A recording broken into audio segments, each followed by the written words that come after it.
see I'm standing in front of you, I'm about 6 feet tall. So I come by my name Black Amazon, honestly, and I want you to close your eyes, and I want you to imagine me with about 4 to 6 inches of a full-out curly fro with at least one blonde streak in the tips in orange, because that's how I usually look. And this story is about how I've figured out that I kind of lost New York City as a home. And also, one of the things that I have endeavored in my life is that I have always been a kind of special child. I'm an only child. I'm from a really, really tiny South American country that no one knows where it is. But I'm from Guyana. Yeah! People know it! Oh, yeah. Most people think I'm somewhere in Africa. Are you from Ghana? No. Are you from Guinea? No. I'm from Guyana. So I'm an only child from a really small country. I skipped about 2 grades, so I graduated from high school when I was 16. I ended up going to an all-white private school, and then I went to a really, really predominantly white college. Ivy League, that was stressful enough, there are stories there. But one thing I really loved about New York, that in all of my travels never was to happen, was I was not special in New York.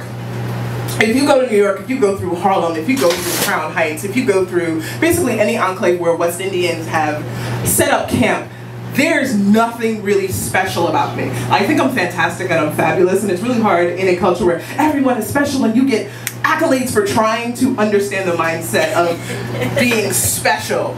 But when you're always special, you're almost always under attack, especially if you're a Black woman.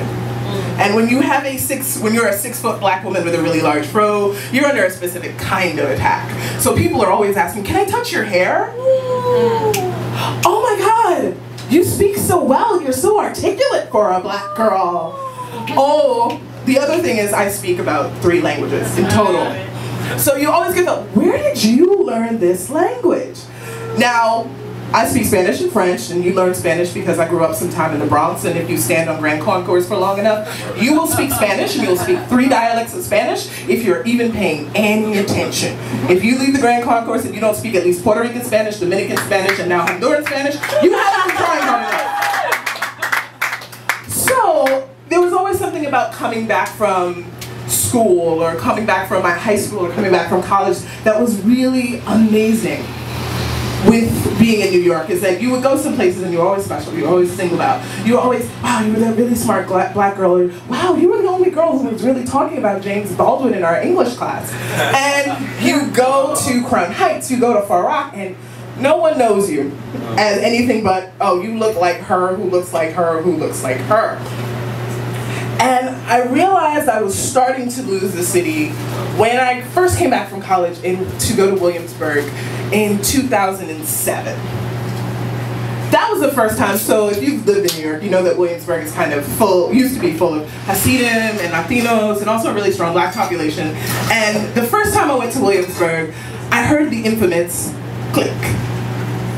Now, if you hear a click, you turn around, and if you're from older New York, sometimes you pay more attention to that click because you wondered if they're about to start shooting.